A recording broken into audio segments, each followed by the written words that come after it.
My brother-in-law stood up at his company's launch party, the one that was supposed to celebrate 5 years of his genius, and thanked everyone in that room except the woman who actually built the whole thing from scratch. That woman was my wife, and I was standing right there when it happened, holding her hand, feeling her go completely still beside me. I looked at her face and watched something break behind her eyes that I don't think ever fully healed. But to explain how we got to that moment, I need to go back, way back, because this didn't start at a party. It started in our kitchen at 2 in the morning with my wife Mara sitting at the table surrounded by notebooks and printed spreadsheets and 3 empty coffee mugs, sketching out the business that would eventually make her brother-in-law a millionaire. My name is Claire. I've been married to Mara for 8 years. We met in graduate school. She was getting her MBA, I was finishing a master's in communications. And from the first week I knew her, I understood that Mara was one of those people who just thinks differently. She sees gaps. She sees systems. She can walk into a room and immediately identify what's broken and how to fix it and what it would cost and how long it would take. It's genuinely one of the most attractive things about her. It also, eventually, became the thing that almost destroyed us. Mara grew up in a tight-knit family. Her parents, Frank and Diane, had emigrated from Portugal in the 80s and built a small but steady landscaping business in the suburbs of Atlanta. They were proud, hard-working people who put enormous value on family loyalty. Everything was about the family. Every decision, every sacrifice, every dollar earned. It all circled back to the family. Mara had grown up being told that family was the most important thing you had, that you protect your own, that blood doesn't lie. She had one sibling, a younger brother named Daniel. Daniel was 5 years younger, and from the time Mara was old enough to notice, he was the favorite. Not in a subtle way, in an almost embarrassingly obvious way. Frank and Diane never missed one of Daniel's soccer games. They drove 4 hours to watch him play in a regional tournament when Mara was giving a presentation at her school's academic awards night, an event they had been told about 3 weeks in advance. They bought Daniel a car when he turned 16. Mara had taken the bus to her internship at 17. When Daniel got into a state school with a partial scholarship, Frank and Diane threw him a party. When Mara got into a top 10 MBA program on a merit scholarship, her mother said, "That's wonderful, sweetheart," and went back to hemming Daniel's soccer uniform. Mara never talked about it directly. She had this way of just absorbing it, filing it somewhere deep, and moving on. She wasn't bitter exactly. She just learned not to expect things from her parents. She stopped bringing home achievements and started just quietly achieving. By the time I met her, she had built this whole internal architecture of self-sufficiency. She didn't need their approval. She'd stopped needing it years ago. Or so I thought. When we got together, Mara's family welcomed me warmly enough. Frank shook my hand firmly and asked what I did for work. Diane hugged me and immediately started asking when we were going to have children.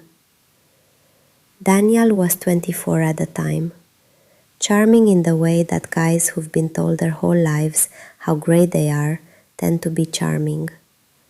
A little too easy with the smile, a little too quick with the compliment. He called me Claire Bear the second time we met. I found it annoying but harmless. Daniel had a degree in marketing that he wasn't doing much with. He'd worked at a couple of agencies, neither for very long, and at the time we met, he was doing some freelance social media work for local businesses. He drove a nice car his parents had helped him buy. He talked a lot about ideas he had, businesses he was going to start, things he was planning. He was good at sounding like someone who was about to do something great. He just never actually did anything. I remember the first Christmas we all spent together, sitting around Frank and Diane's table, and Daniel holding court about some app idea he'd had. He had a deck on his laptop. He pulled it out at the dinner table and started presenting it to the family. Mara sat quietly across from me, and I watched her eyes scan the deck in about 30 seconds, and I could see her cataloging the problems. The market sizing was off. The revenue model didn't make sense. The user acquisition cost wasn't accounted for at all. She didn't say anything. She just listened to Daniel present, and Frank nodded along enthusiastically, and Diane said, "That's so smart, Daniel." And Mara reached under the table and squeezed my hand. That was the dynamic. That was always the dynamic.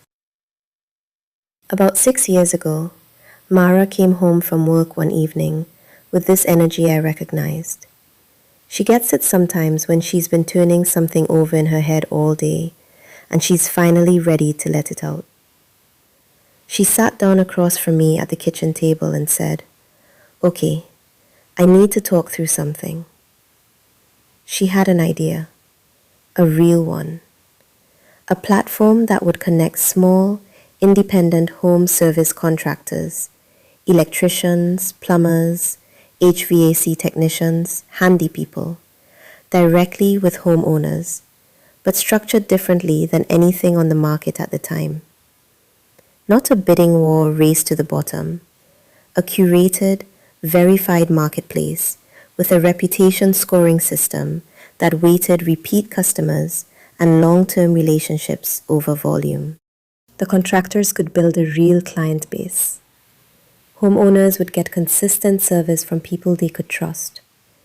And the platform would take a subscription fee from contractors rather than a per-job percentage, which meant the incentive was quality, not quantity. I listened to her for 2 hours that night. She had notebooks full of research.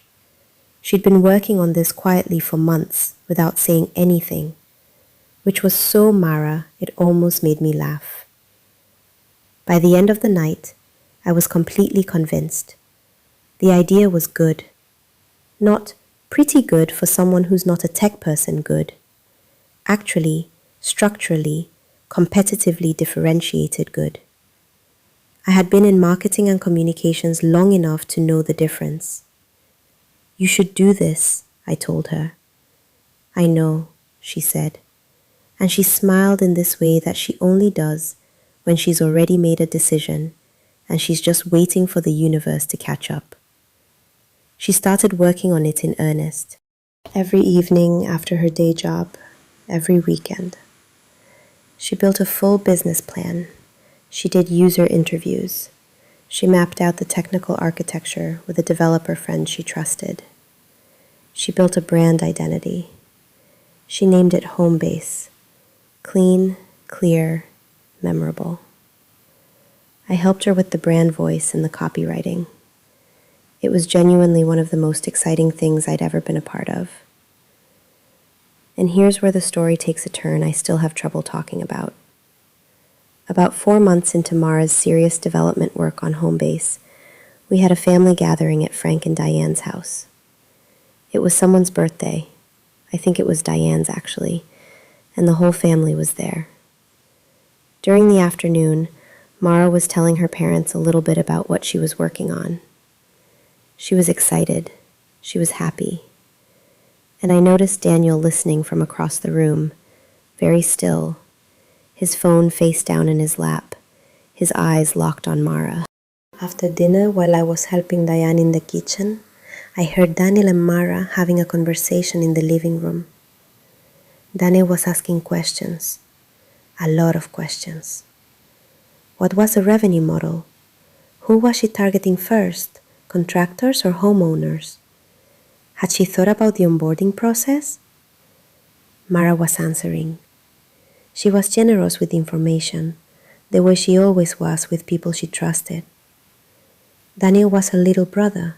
Of course she trusted him. I didn't think much of it that night. I thought he was just curious, maybe even impressed. Maybe, I thought, this could be something good. Daniel finally seeing what his sister was capable of. Looking back, I want to reach through time and shake myself. Over the next few months, Mara kept building. The developer she was working with, a woman named Priya, who became genuinely important to this story later, was making serious progress on the technical side.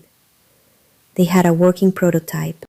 They had a list of contractors in 3 Atlanta area markets who had expressed real interest. They had applied for a small business development grant through the state. Things were moving. Daniel, meanwhile, started being oddly present. He'd call Mara more often. He'd drop by the house. He always had a reason. He wanted to borrow something. He had tickets to a thing. He was just in the neighborhood.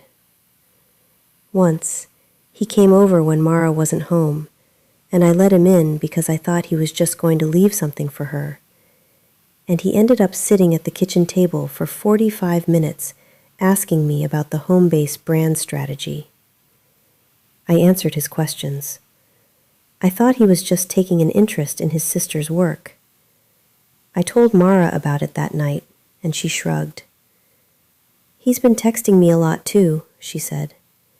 Maybe he's finally growing up. The first sign that something was genuinely wrong came about 8 months after that birthday dinner.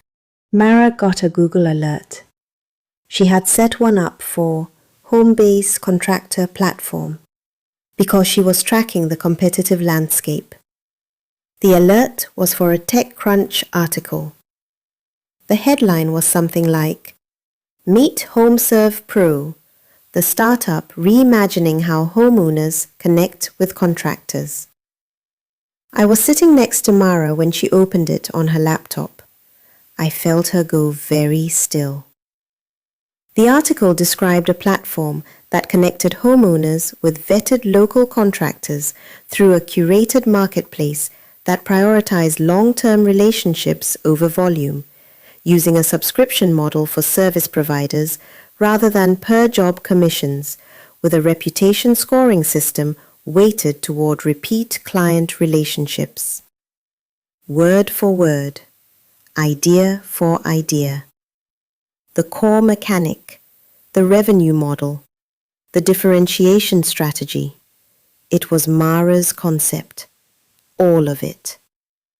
And the founder quoted in the article was Daniel. I remember the sound Mara made. It wasn't a gasp. It wasn't a scream. It was this very small, very quiet exhale, like someone had punched all the air out of her. She sat there for a long moment, not moving, just staring at the screen. And then she very carefully closed the laptop and set it on the table, and put both her hands flat on the table and looked at nothing. "Mara," I said. She didn't answer for a long time. Then she said, "He took it." I read the article myself, every detail, the concept, the structure, the target market, even some of the specific language about building trust-based ecosystems. That was a phrase Mara used all the time. I had helped her write it into the brand guidelines. And there it was, in a TechCrunch article, attributed to Daniel. He had funding, a seed round, $250,000 from a small VC firm based in Charlotte. He had a co-founder listed, a developer named Mike, and an advisory board of 3 people, none of whom were Mara, none of whom were Priya. We sat in the kitchen for a long time that night without saying much. I wanted to say things. I wanted to tell her that we were going to fight this, that we were going to expose him, that he wasn't going to get away with it. But I also know Mara well enough to know that she needed to process before she could talk. She needed to sit with it, feel the full shape of it before she could figure out what to do. Finally, around midnight, she said, I shared everything with him. Every conversation we had here, at Mom and Dad's. I answered all his questions. I gave him the deck at some point, Claire. I showed him the actual deck. I know, I said. He wrote it down. He remembered it. He took it and he didn't say a word. I know, I said again. She looked at me and her eyes were dry. That scared me a little, actually. Mara cries. Not often, but she cries when things are really bad. The fact that she wasn't crying told me the hurt was somewhere past tears. What do we do? I asked. She was quiet for another long moment. Then she said, I don't know yet, but I need to think. The next morning, Mara called her parents. I sat on the other side of the kitchen and listened to half the conversation. It did not go well. Frank and Diane had known about HomeServe Pro.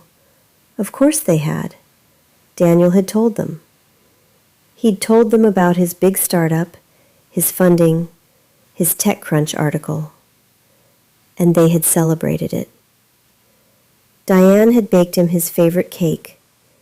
Frank had taken him out for steaks. Nobody had called Mara. When Mara explained what had happened, that the idea was hers, that the concept was hers, that Daniel had extracted it from conversations with her over months and built a funded company on the back of it without her knowledge or consent, there was a long pause on the line. Then Frank said, Mara, you know Daniel has always been interested in business.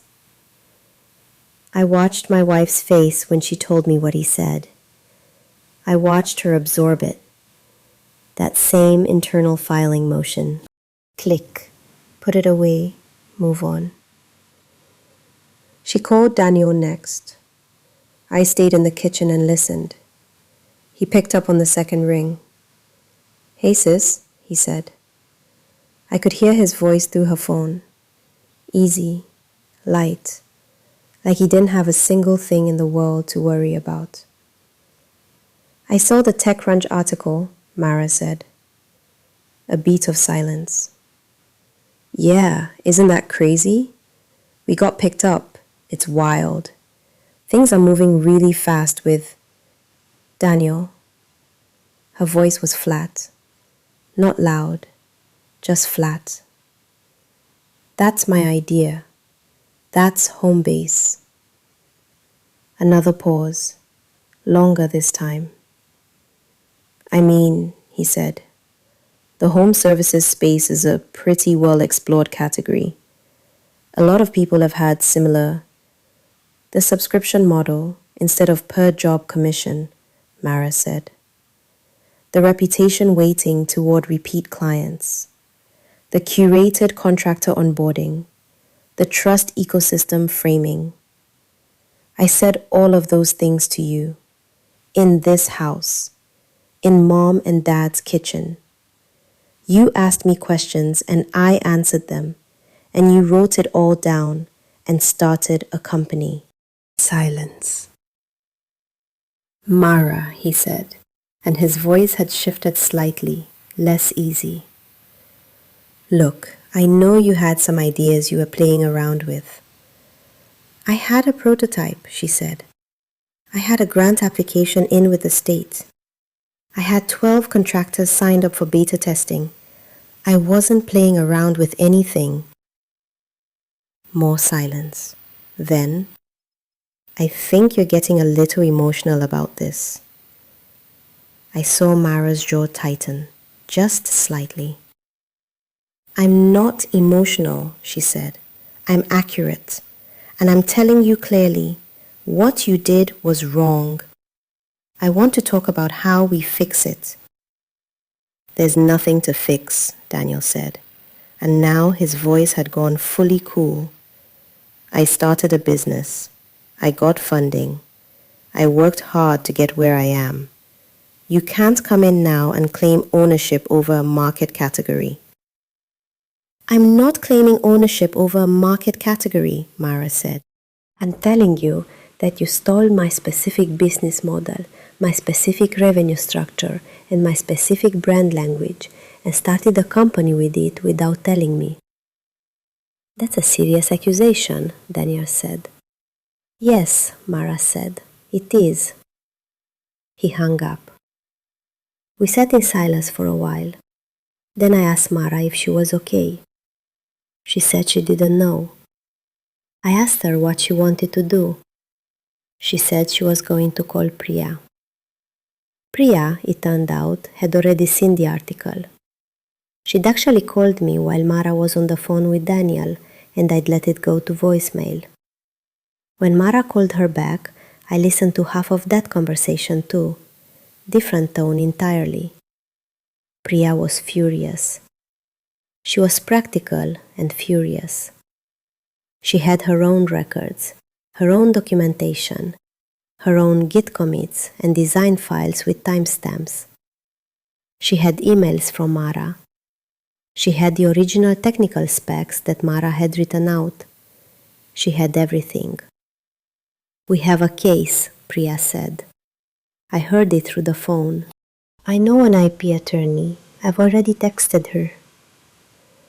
That was the first moment I felt something shift. Something small and cold and certain. We weren't powerless. We had something.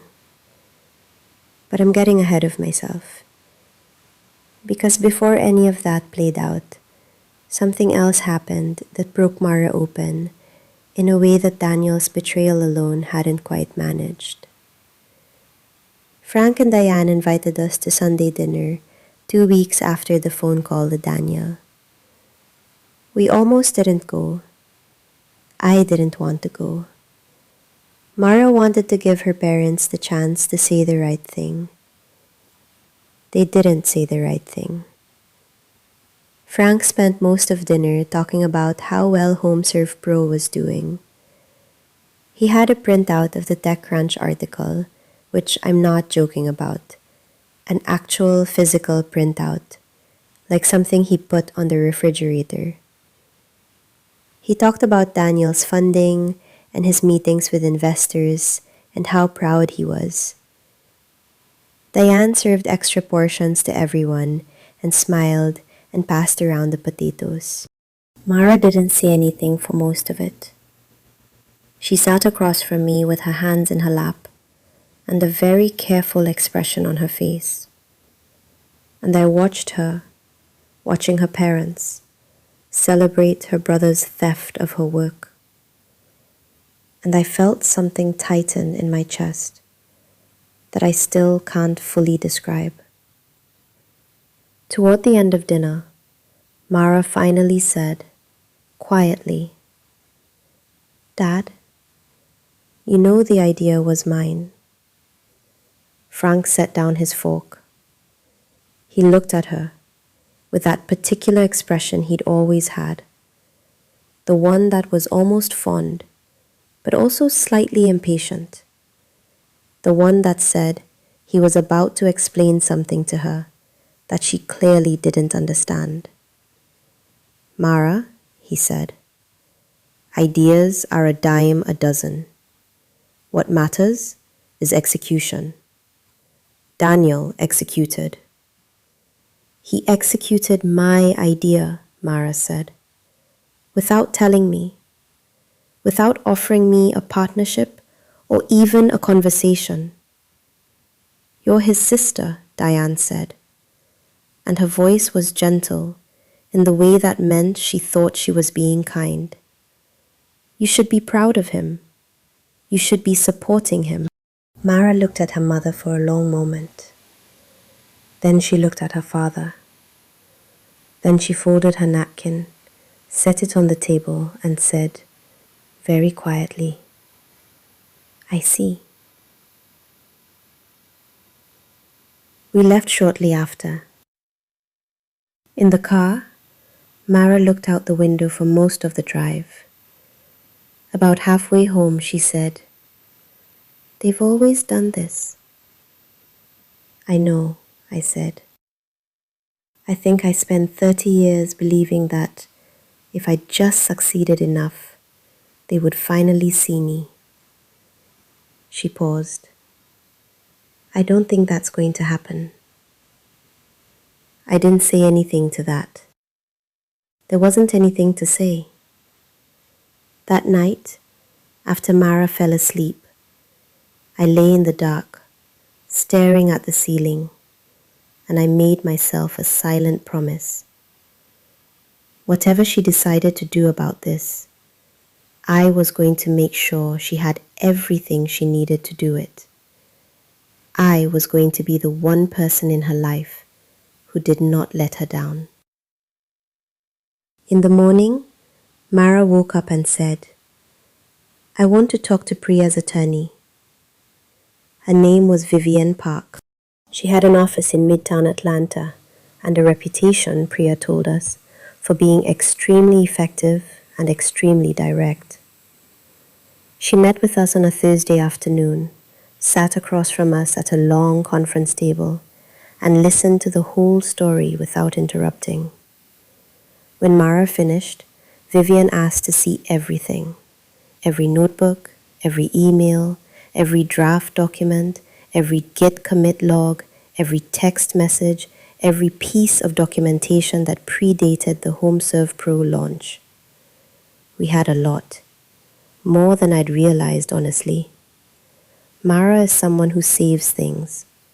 She had emails to Priya with a concept outlined that dated back nearly 9 months before the TechCrunch article. She had a shared Google Drive folder with development documents time-stamped across 6 months.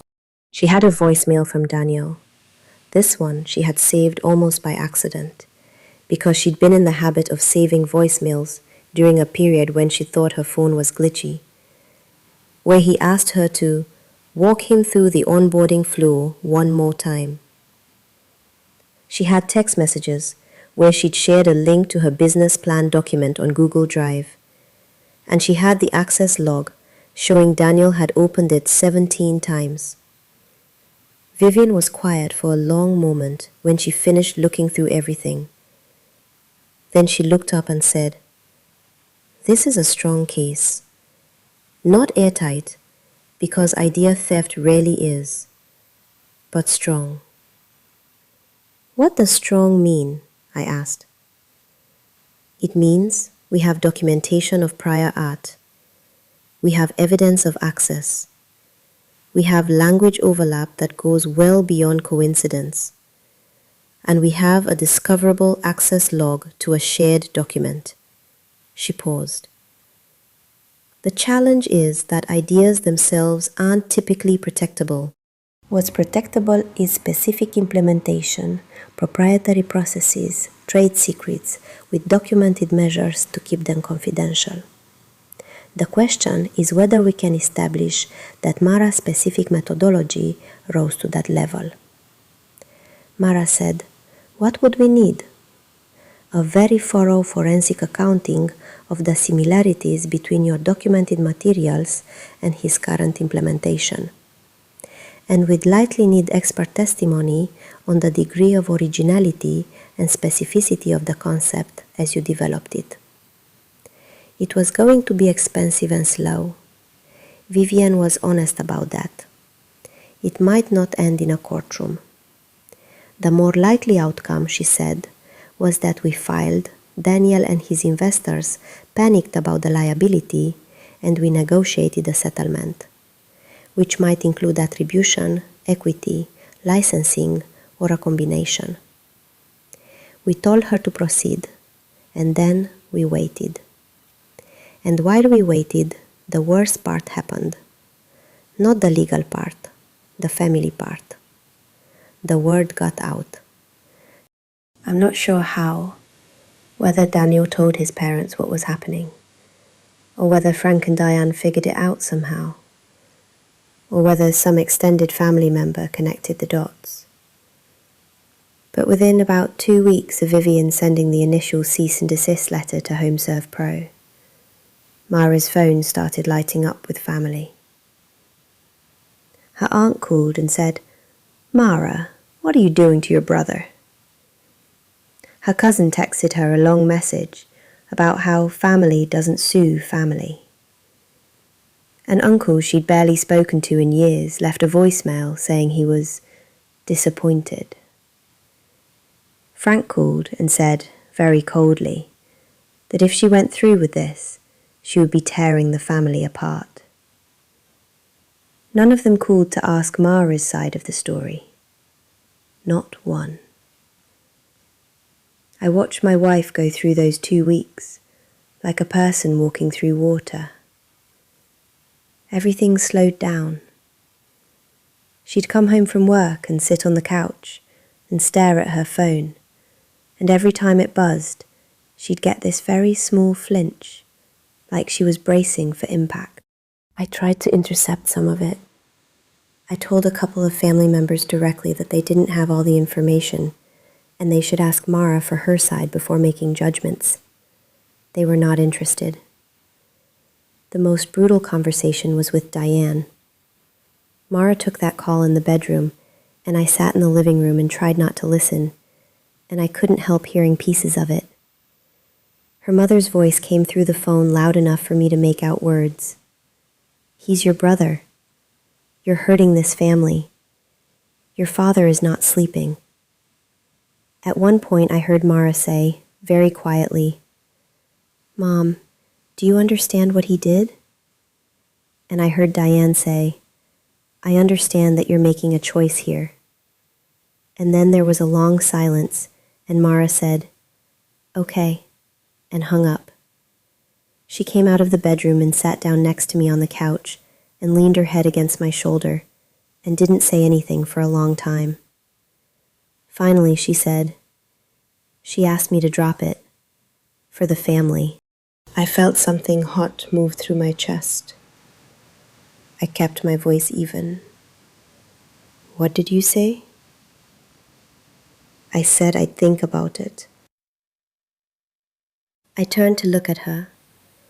She was already looking at me. There was something in her eyes I recognized. That internal filing cabinet. But it was overflowing. Stuff spilling out around the edges. "Mara," I said, "you don't have to drop it." "I know. What do you want to do?" She was quiet for another long moment. Then she said, "I want to think about what I'm actually fighting for. Because if it's about the money or the credit, I mean, Vivienne says a settlement is more likely than a court win. And even if we settled, we'd be fighting forever for them to actually live up to the terms. Daniel would find ways around it, and the family would never forgive me. And if it's not about the money or the credit?" I asked. She looked at me. "Then it's about the fact that I spent 6 months building something real, and my brother took it, and my parents celebrated him for it, and I don't want to spend the rest of my life pretending that's okay." We sat with that for a while. Then I said, "You know there might be a third option." She looked at me. What if you just built it anyway? I said. What if you built HomeBase, actually built it, with Priya, and you did it better than he did, because you understand it better than he does, and you use the lawsuit as leverage to buy yourself space to do it? Mara was very quiet.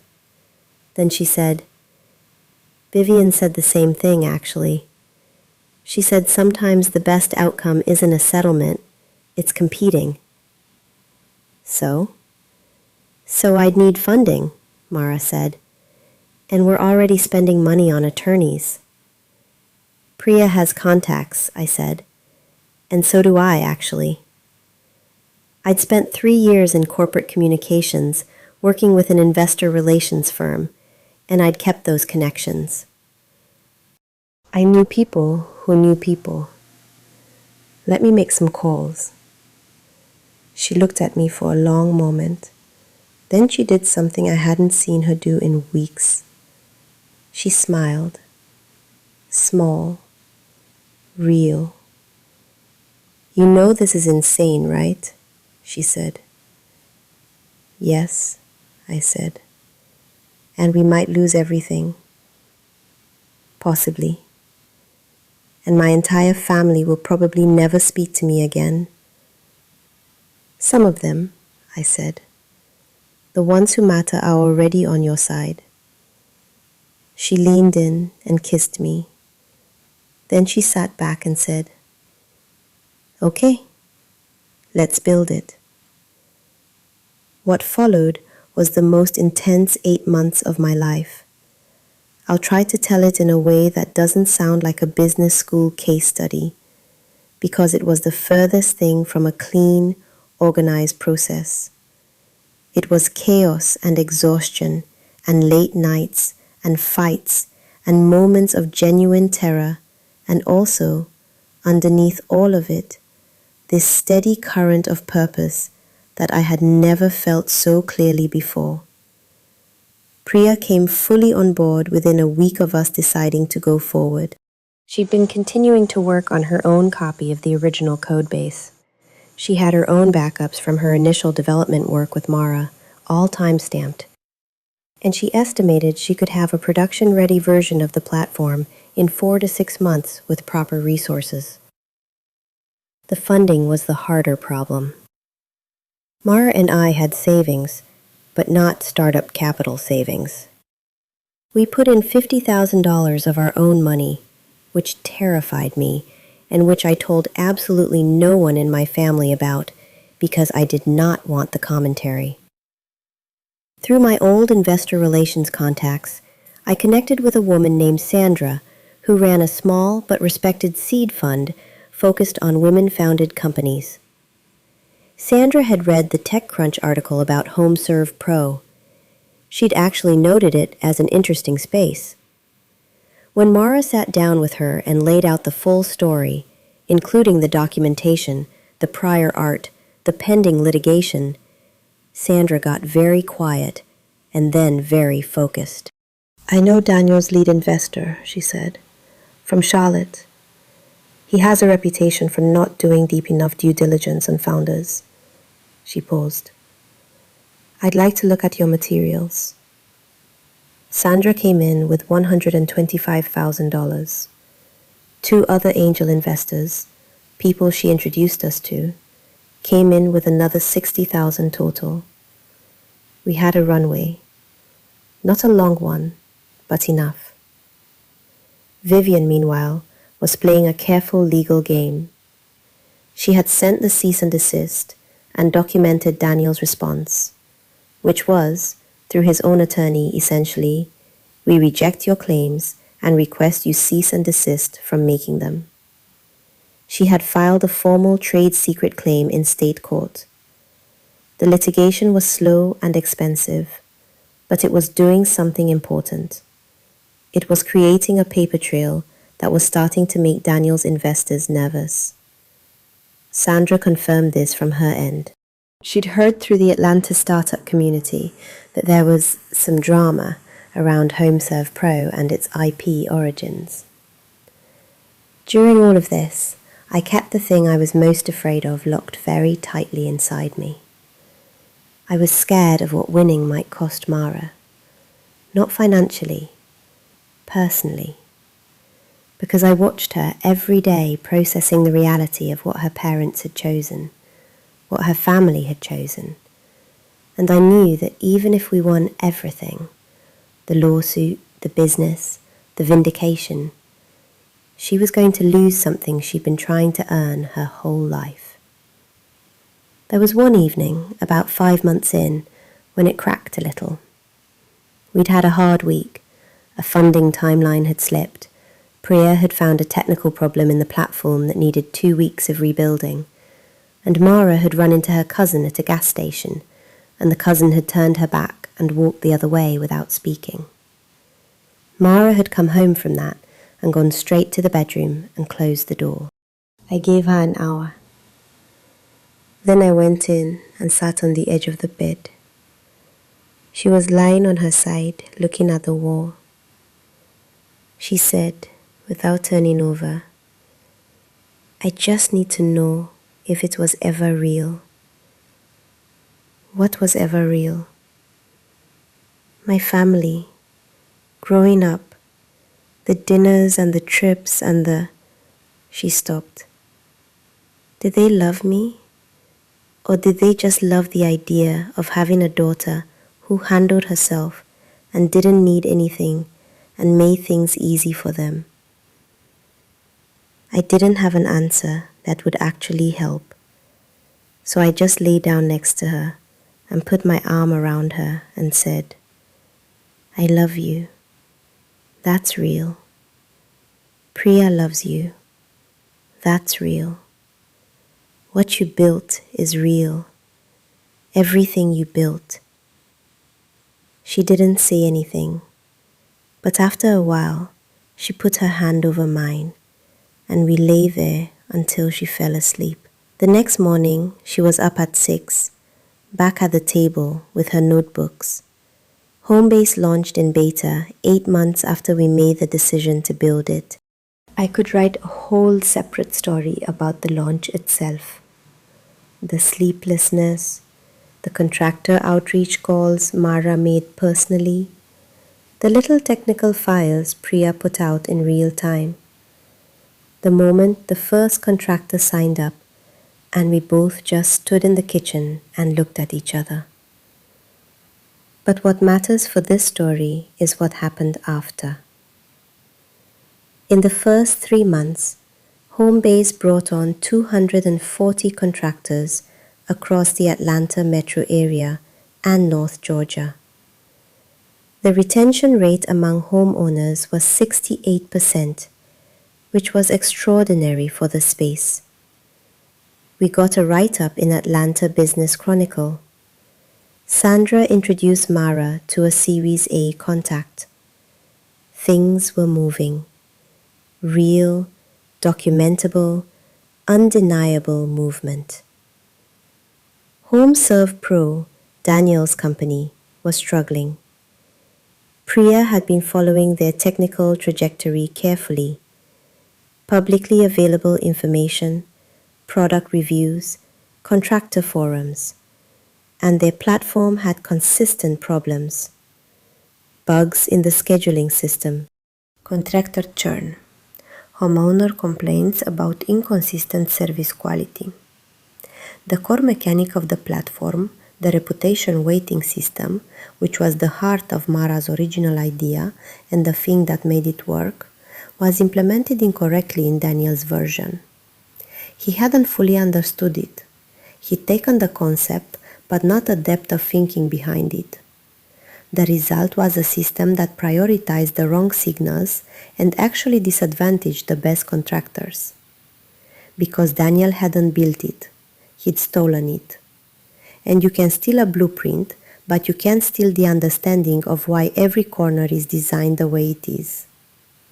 The litigation, meanwhile, had produced something Vivian called a negotiating gift.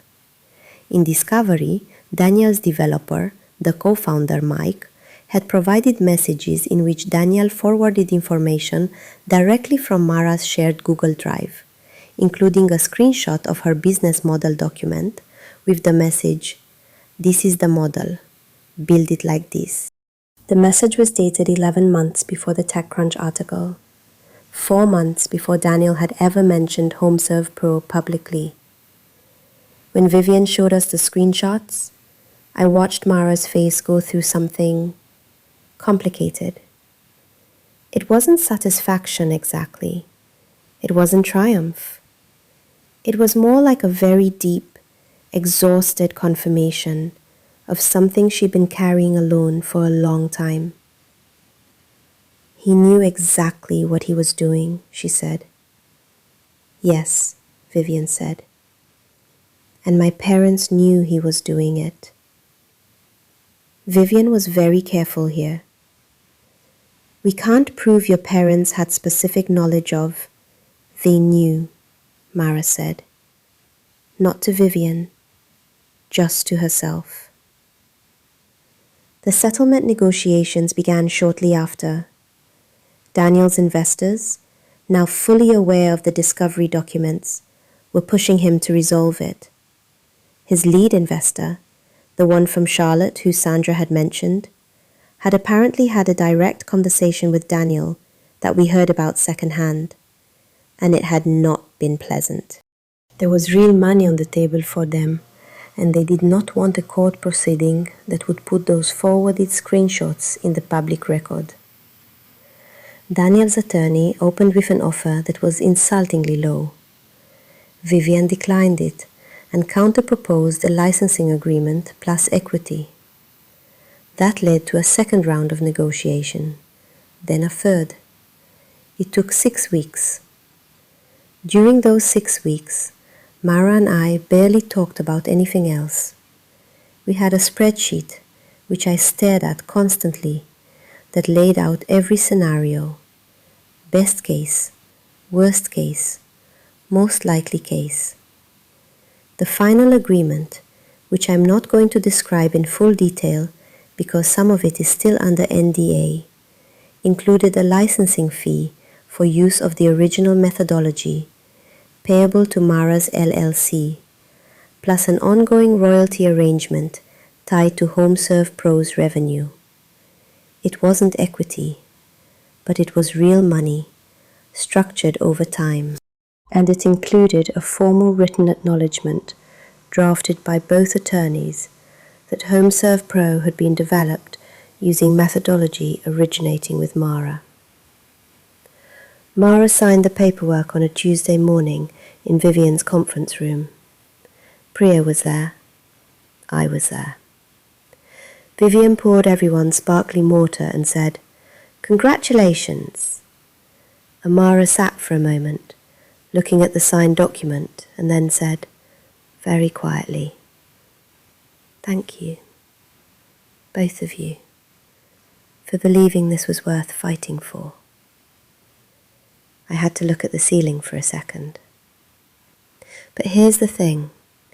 Here's the part that the legal resolution didn't fix, and that I need to tell you about, because this is the part that actually finished it. 3 weeks after the settlement, Frank and Diane hosted Thanksgiving. Every year, Thanksgiving at Frank and Diane's was a production. 20-something people, tables that extended into the living room, Diane cooking for 3 days in advance, Frank at the head of the table giving a toast. It was one of those traditions that had survived everything. One of those events that felt, if you weren't looking too closely, like evidence that everything was fine. We had not been invited.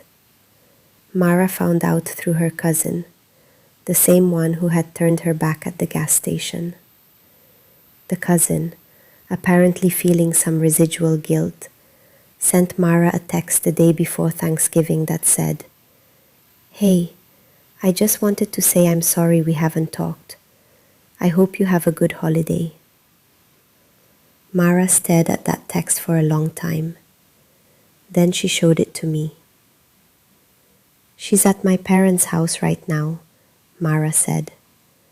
"I know because she posted a photo an hour ago." I didn't say anything. Mara set her phone down. She said, "They're having Thanksgiving without us." I asked if she wanted to call her parents. She said no. I asked if she wanted to go somewhere, maybe dinner out, just the two of us. She said maybe. And then she sat down at the kitchen table, and I sat across from her, and for a while we were both just very quiet. And she said, "You know what the hardest part is?" "What?" "I keep waiting to feel angry enough that it stops hurting. Like if I could just get mad enough, it would just be clean, just anger. But it's not." She looked at me. "It still hurts." "I know," I said. "I think it's going to hurt for a long time." "Probably," I said. "But it's not going to hurt like this forever. It'll change shape." She looked at me for a moment. Then she said, "I want to go out, somewhere nice, just us." We went to a restaurant we'd been meaning to try for months, one of those places where the tables have real candles, and they bring you bread without you asking, and the noise level is just right. We ate a long, slow dinner. We talked about HomeBase and what the next 6 months looked like, and a trip we'd been wanting to take to Portugal, her parents' homeland, which felt strange and also somehow right. We talked about small things. We laughed a few times. By the end of the night, I was feeling something that I can only describe as solid, like ground under my feet. Driving home, Mara said, "I'm glad we did this tonight." "Me too," I said. "I think I need to start letting them go," she said. "Not sad, just clear." My parents, the version of them I kept hoping for. I need to let that go. I reached over and took her hand. She squeezed it and kept looking out the window. "The moment I promised you, the launch party, came about 2 months after that Thanksgiving. HomeServe Pro was having an Innovation Awards event, a cocktail party for investors and industry contacts at a hotel ballroom in Buckhead. Daniel had been invited to speak. He was being positioned by his PR team, despite everything, as a visionary in the home services tech space. His investors were doubling down, apparently still believing the platform could turn itself around. Mara had been sent an invitation. We discussed whether she should go. Vivian said it was legally permissible, since the settlement had been finalized. Sandra thought she should go, that being present and visible mattered for Mara's own positioning in the same space. Priya said she'd go with her. I said I'd go with her. We went. The hotel ballroom was all low lighting and cocktail tables, and people in expensive clothing holding champagne. There was a stage at one end with a podium and a large screen showing HomeServe Pro's logo and some metric graphics. Daniel was working the room when we arrived, and I saw the exact moment he spotted Mara across the crowd. His face did something complicated, a flash of something that might have been guilt and might have been calculation. And then he smiled and kept moving. Mara was calm. She was wearing a dark green dress that she'd bought specifically for that night, and she looked composed and completely certain. And I have never been more in love with my wife than I was standing next to her in that room. We talked to Sandra, who was there, and who embraced Mara warmly. We talked to a few people Priya knew in the tech community. I got a glass of water because I was too tense to drink alcohol. And then the program started, and Daniel went to the podium, and he thanked his co-founder and his investors and his advisory board and his early contractor partners and his family. Pausing on that word, actually, making it mean something it didn't. And he talked about his vision and his journey and his passion for reimagining the home services space. He did not say Mara's name. He did not look at her. He stood 20 feet away from the woman whose idea he had stolen, and he talked about his vision for 10 minutes without acknowledging her existence. When he finished, there was applause, and I felt Mara's hand tighten in mine. A few people came over to speak to Daniel after he stepped down. I watched him navigate the room, and then, inevitably, he moved toward us. I think he had to. Walking away from Mara in that room would have been too obvious, too much of an admission. So he came over with his easy smile and his cocktail glass and said, "Mara, Claire, glad you could make it." Mara looked at him for a long moment. Her face was very still. "Congratulations," she said, "on the acknowledgement." Daniel blinked. "What acknowledgement?" "The written one," Mara said. "The signed one. The one that says that the methodology HomeServe Pro is built on originated with me." The people within earshot went very quiet. I felt it happen.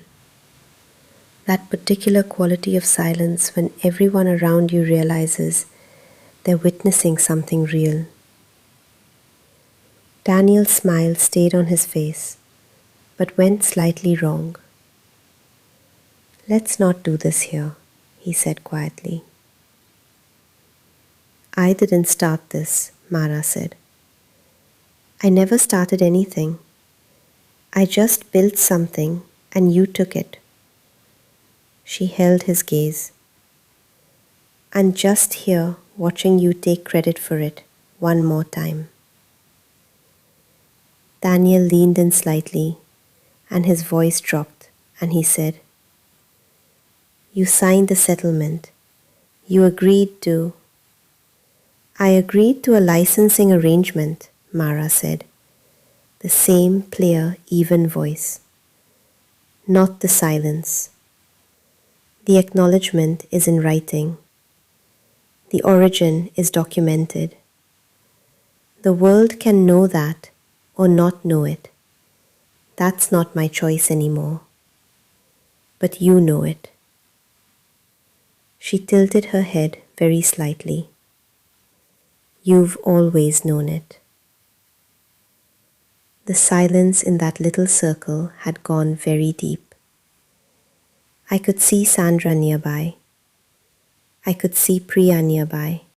I could see Daniel's co-founder Mike standing about 8 feet away, with a look on his face that I can only describe as the expression of a man who had spent years knowing something uncomfortable and was now watching it surface in public. Daniel said nothing for a moment. His jaw moved slightly, like he was running through possible responses and discarding them. Mara said with perfect quiet, "I hope the platform does well, genuinely, because the royalties help us grow HomeBase." She turned and walked back towards Sandra. I followed her. I felt like my heart was going to come out of my chest, but I walked at her pace, calm, steady. Behind us, Daniel stood alone for a moment in a small circle of awkward silence. Then someone said something to redirect the conversation, and the moment broke, and everyone moved on. But the moment had happened. It was real. The people who heard it, heard it. Priya found us a few minutes later and grabbed Mara's arm and said, very quietly, "Holy shh," and then stopped herself and just shook her head. We left about 40 minutes later. In the car, none of us said much. Mara looked out the window the whole drive. When Priya got dropped off at her apartment, and it was just the two of us, I asked, "How do you feel?" Mara thought about it for a moment. Like I finally said the thing I needed to say in the room where it needed to be said. She paused. And also very tired. That's fair, I said. I don't need him to apologize, she said. I stopped needing that a while ago. I just needed to not be invisible. I drove the rest of the way home in silence, and it was a good silence, the kind that has something solid at the bottom. It's been about 7 months since that night. I'll tell you where everything stands. HomeBase has 280 contractors now, expanding into 2 new markets, Nashville and Charlotte, which I admit has a small, satisfying poetry to it. We raised a proper Series A 4 months ago. Sandra is on the board. Priya is CTO. Mara runs the company with the same specific, careful, generous intelligence that she used to quietly hand to Daniel, who spent it and now pours into something that is entirely hers. The royalty payments from HomeServe Pro come in quarterly. The platform is still running, though the investor group has reportedly changed significantly and Daniel's day-to-day role has diminished. The word in the industry is that the founding team had a breakdown in trust. I don't know the specifics, and I don't need to. Frank and Diane reached out once, about a month after the launch party. Frank called. Mara answered. He said he'd heard things hadn't gone well between Daniel and some investors, and he was checking in. He didn't apologize. He didn't acknowledge what had happened. He just checked in that way that meant he wanted to know if Daniel was going to be okay, and Mara was the person he'd called to find out. Mara told him she didn't have information about Daniel's business situation, and that she hoped they were well, and she said goodbye and hung up. She didn't cry. She didn't say much. She just set the phone down and went back to what she'd been doing, which was reviewing an expansion proposal for Nashville. I asked her later, when we were in bed, if she was okay. She said, "I think I'm finally learning the difference between people who love you and people who just need you to be okay so they don't have to feel bad." I thought about that for a long time. The notebook is still there. The first one, the one Mara filled up that 2 a.m. night in the kitchen when she was sketching out what would become HomeBase. She kept it. It's on the bookshelf in our home office now, next to a photo of the 2 of us and Priya, taken the night of our beta launch. Just a plain black notebook. Nothing written on the cover. Sometimes I look at it and think about how much started in that notebook. The idea, the stolen version of the idea, the fight to take it back, the version that became something real, something hers, something no one could take because it's built out of everything she understands and not just the surface of what she said out loud. She told me once, early in our marriage, that she had learned not to show people the thing she cared about most, because showing someone the thing you care about most is how they know where to hurt you. I think she's unlearning that now, slowly, with the people who've earned it. I'm one of the lucky ones.